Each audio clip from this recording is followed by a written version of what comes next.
പ്രായമായവർക്ക് മരിക്കേണ്ട സമയമൊക്കെ അറിയാം, അവരങ്ങനെയൊക്കെ ചിന്തിക്കണവരാണ്. അങ്ങനെ ആ വല്യപ്പൻ വന്ന് വെള്ളം തൊട്ട് തന്ന് അങ്ങനെയൊക്കെ. പിന്നെ ഞങ്ങളുടെ കസിൻ ബ്രദർമാർ വന്ന് വെളുപ്പിന് 3 മണി വരെയൊക്കെ ഇരിക്കും. എപ്പോഴാണ് മരിക്കണേന്ന് അറിയില്ലല്ലോ ഒന്നും. ആ അവസ്ഥയിലാണ് ധ്യാനത്തിന് പോകണമെന്ന് തോന്നി. അങ്ങനെ ധ്യാനത്തിന് പോയപ്പം ഇവിടെ മലങ്കെടുപ്പ് കിടന്ന് ഞാനായിരുന്നു. അതുകൊണ്ട് അങ്ങനെ നീര് വന്ന് മെറ്റിയൊക്കെയായിരുന്നു. എന്നിട്ട് കാലയിൽ തന്നെ സൈത്ത് പൂശി പ്രാർത്ഥിക്കണ നേരത്ത് പ്രേക്ഷിതര് എൻ്റെ പുറകിൽ നിന്നിട്ട് പറഞ്ഞു, നല്ലോണം സ്തുതിച്ചോളാൻ പറഞ്ഞു.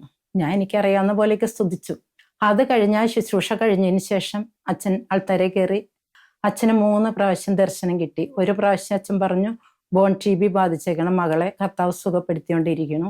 2ാം പ്രാവശ്യം പറഞ്ഞു സുഖപ്പെടുത്തി. 3ാം പ്രാവശ്യം പറഞ്ഞു പൂർണ്ണമായിട്ടും സൗഖ്യപ്പെട്ടു എന്ന് പറഞ്ഞു. അത് കഴിഞ്ഞതിന് ശേഷം എനിക്ക് എണിക്കാനും കൈ പൊക്കാനും സ്തുതിക്കാനും മറ്റുള്ളവരെ പോലെ കൈയൊക്കെ കൊട്ടി പാടാനും എല്ലാ അനുഗ്രഹങ്ങളും കിട്ടി, മുട്ടുകുത്താനും ഒക്കെ. ഇങ്ങനെ കിടന്നിരുന്ന ആള് ഇതിലും നടന്നു പോണ കണ്ടപ്പോൾ എല്ലാവർക്കും ഭയങ്കര ഒരു ആകാംക്ഷ, ഇതെന്താ ഏതാന്ന്.